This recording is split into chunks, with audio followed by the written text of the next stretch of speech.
What up, friends? Welcome to the kitchen. Brian Harbaugh here. Today we're going to make corn tortillas. I can promise you that if you learn how to make your own corn tortillas, you will never buy store-bought corn tortillas again. It's not difficult. Don't be afraid of corn tortillas. All right, so what we're going to use today, this is Maseca. This is fine corn flour. You can find it probably in the Mexican section of your grocery store. I got some water in here. I've put 2 cups of Maseca already in my bowl. We'll figure out later how many that makes. I can't tell you right now. I have a Tortilla Press. I bought this on Amazon, very cheap. The first one I actually made myself. It was a gigantic monstrosity. I wish I had a photo to show you, but because everybody made fun of me about it, but it worked. And then I bought this. I don't know what I paid for it. It's probably 20 bucks, cast iron press. Great thing to have. The secret ingredient to this. So let me stop first. So I have a friend I've worked with for about 15 years. Hilda is her name, and she's from Mexico. And I was complaining about trying to make corn tortillas, and she told me about them sticking, and she told me one day where I was going wrong. You can try any kind of paper you want to try. You can try wax paper, you can try cling wrap, you can try newspaper, it doesn't matter. The only thing that's going to do it right are these right here. And the best part about it is they're free. This is your standard clear vegetable bag from your grocery store. It's what I use. I take and I cut them in pieces about this big, and what it does is it'll more than cover the roundness of the tortilla pan, and that's what I use. So I recommend you borrow a few of those while you're in the grocery store getting your vegetables. Just throw a couple in your pocket. I don't think anybody will mind. So let's get started. First things first, mixing the Maseca.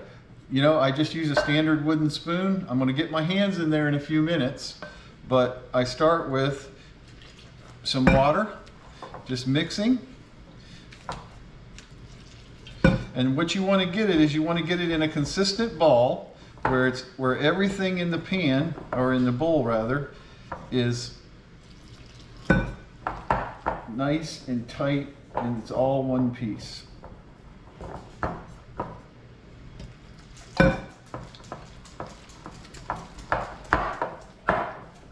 Once you get it close, like this,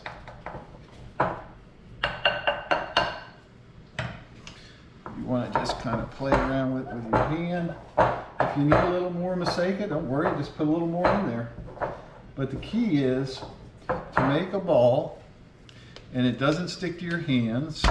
And if by chance you have some of it stuck to your hand, like so, the ball will actually remove it for you.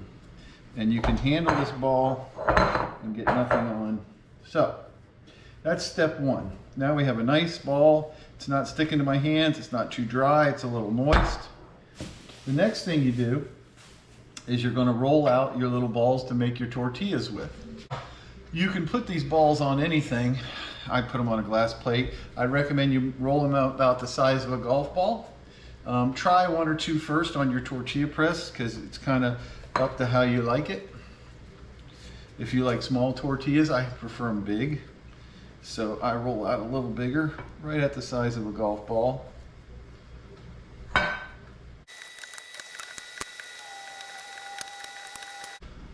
All right, you can see the way I make my tortillas, a little larger, little golf ball size or smaller. 2 cups yielded 14 tortillas. Let's get down to the magic, or stage 1 of the magic. Very easy to press your tortillas. Put your first sheet down, place the ball in the middle, pull it down, press. You don't have to press too hard, you just want to get it flat. What I like to do is not come this way, because the actual plane or the weight of the press is probably cantered this way a little bit, because this is where the lever is, you're pushing down. So instead of flipping this way, because then you're still going to have the thin side towards the handle, is I flip it backwards like this. Give it one more press.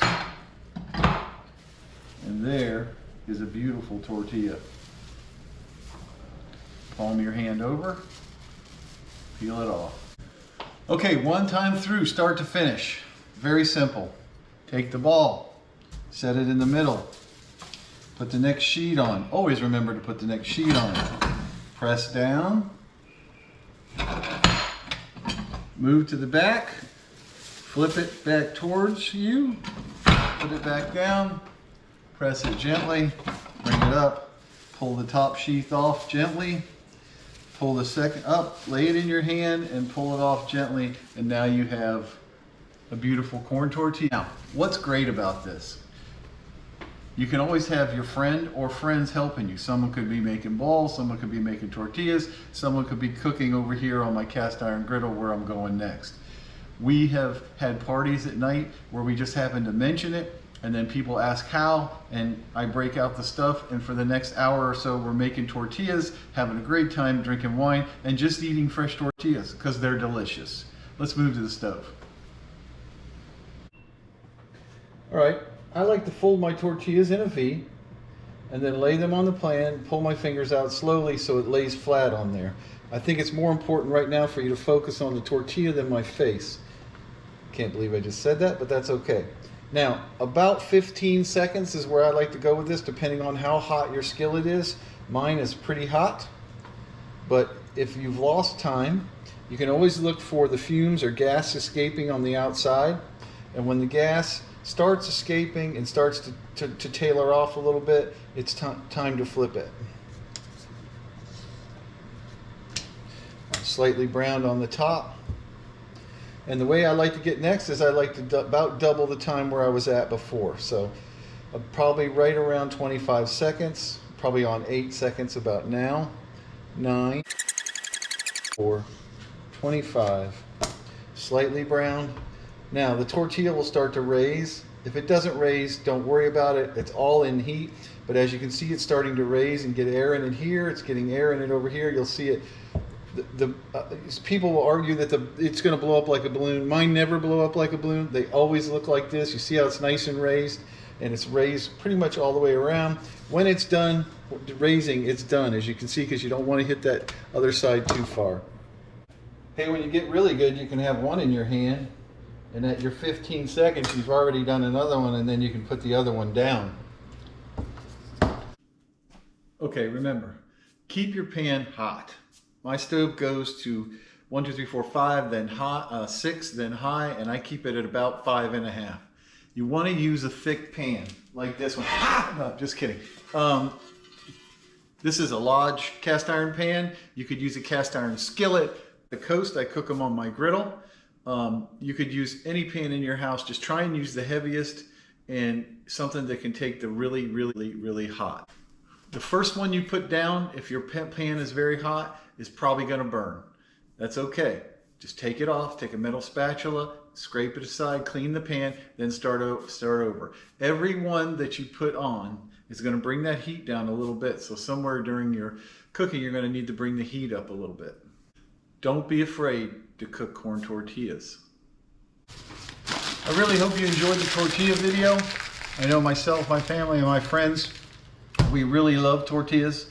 You can make soft tacos with them. You can layer them and make tostadas with them. You can fry them and make tacos out of them, tostadas out of them. They're really great and very, you can be very resourceful with a little bit of Maseca and a little bit of water. Please subscribe and like the video. Certainly would appreciate it. I got a great recipe coming up next. It's going to be called Crimson Risotto. I think you'll like it. I'll save the mystique till then. Thank you.